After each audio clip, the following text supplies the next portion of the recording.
کاندید بۆ پۆستێ سەرۆکۆماریە تورکیە حتانها دیار بوون هەم لیستا کاندیدên سەرۆکۆماریە هەم ژی لیستên hevpeymanan tifaqan partiyan bi cuda ji bo parlamenteriye ew jî diyar bûn. Divê demê de bi kurî û hûrî bangeşeya helbijartinan dest pê kiriye. Aya gelo ev hevpeymaniyên hatine pêkînan dê bikaribin di nava çarçoveya vê hevpeymaniyê de bi serê xwe piraniya parlaman bi dest bixin yan jî bi serê xwe bikaribin di xola yekem de postiyan jî kursiya serokkomariyê qazanc bikin li ser van pirsan û bandûra kandîdan lê ser lîstan û hevpeymanan ji profesor Diktor Tewfîq Erdem bi sporê zanistên siyasî ji Enqereyê dipirsim. Hûn gelek bi xêratine Kurdistan 24 Diktor Erdem. Tedît merhabalar, iyi yayınlar. Serçavê min. Tedît lîst diyar bûn yên namzetên hevpeymanan û partiyan ji bo parlamenteriyê. Aya bandûra namzetan heta çi qasê li ser wergirtina dengên zêdetir heye ji bo hevpeyman û partiyan. Yani kandîd bi serê xwe dikarin rola xwe di guhertina hejmaran da bibînin?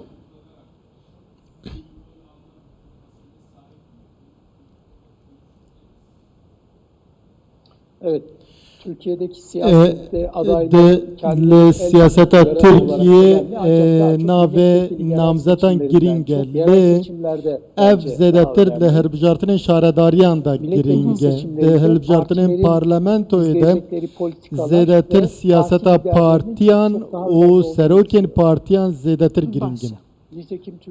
Jiber ve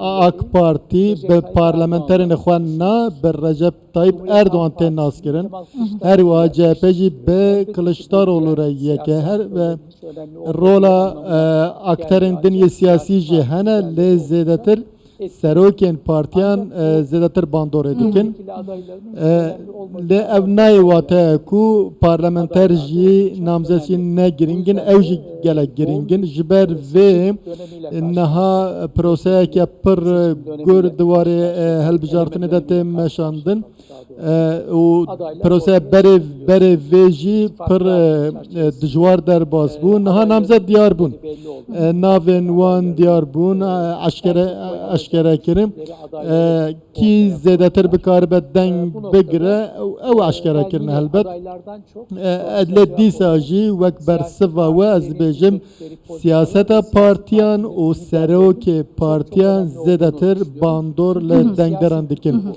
Kültüra siyasiya Türkiye waye. Başa. Yani diyar dibe ku hevpeymanî çêbûne lê dîsa jî ev hevpeymaniyên çêbûne her hemû bi yek lîstê beşdarî helbijartina nabin mînak em bêjin hevpeymaniya Cumhur AK Parti û MHP bi serê xwe her yek bi lîsteyên cuda beşdar dibin. Evaya dikare bandûrê li ser derencaman bike gelo? Bi qazanc yan jî zarar eger bandûrê bike?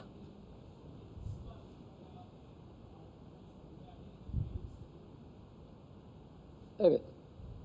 Sorunuza şöyle cevap Wiha bersiv bidim bo pirsa we bandorekî neyînî dibe eger heye ku erênî jî çêbe lê serokê MHP bi armanca navê partiya xwe xwest bi logoya partiya xwe beşdarî helbijartinê bin hûn zanin MHP dibêjin dikeve jêr benda helbijartinê jêr sedî heft lê Bahçeli wek challengekî nêzik bû got dengê me ji vê zêdetir e û armanc dike zêdetir dengan werbigire eger were pirsîn ez karim bêjim Partiya Karkerên Tirkiye û Partiya Çapa Kesk jî di nava hevpeymaniya ked û azadiyê de beşdar dibin. Başa.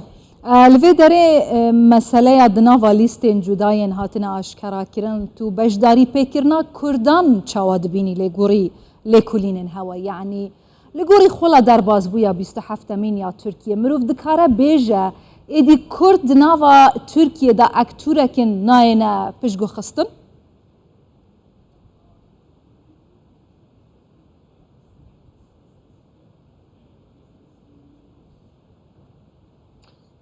Şimdi tabii Türkiye'de siyaset لترکیه سیاست ام نخوازم یعنی از بخوا نخوازم زیده ناسنامه این نتوی اتنیکی در کفن پیش ام دی بجن هم ولاتی کی وک هفه لی کردن لی ترکیه باندوره که مزن لسر سیاست دیکن جبر کو مافی وان دنگدان جهیه دوی هل بجارتنه دا رولوان گلک گرینگه ونزانن HDP هلوستا HDP گلک گرینگه هر وها دنگدرین کرد جی ددمن داویدا زیادتر بر خدانه HDP زیادتر HDP گرینگ دبه بر تشتک وانه بو زیادتر AK Parti دنگین خدان AK Parti و نامزدین وانه هبو لنها ام دنرن ایدی زیاده بر خدان AK Parti لی ددمن داویدا پشتی 2019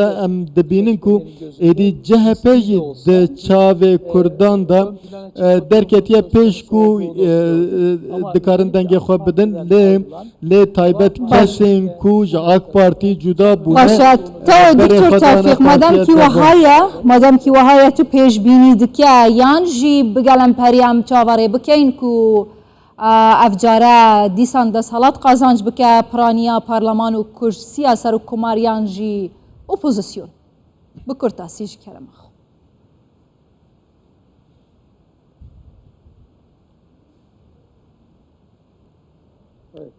bu soruyu cevaplandırmak o kadar zor. ev gelek zahmete berseva ve pırsı unzanın ser Komar Recep Tayyip Erdoğan hiç şikesin ne xwariye li demin Davide edi dengin AK Parti kim bune o dengin opozisyonu zede buya evji yekitiye xwe çekirne li kare opozisyonu jî pir zahmete evji denavxwe de parçe buye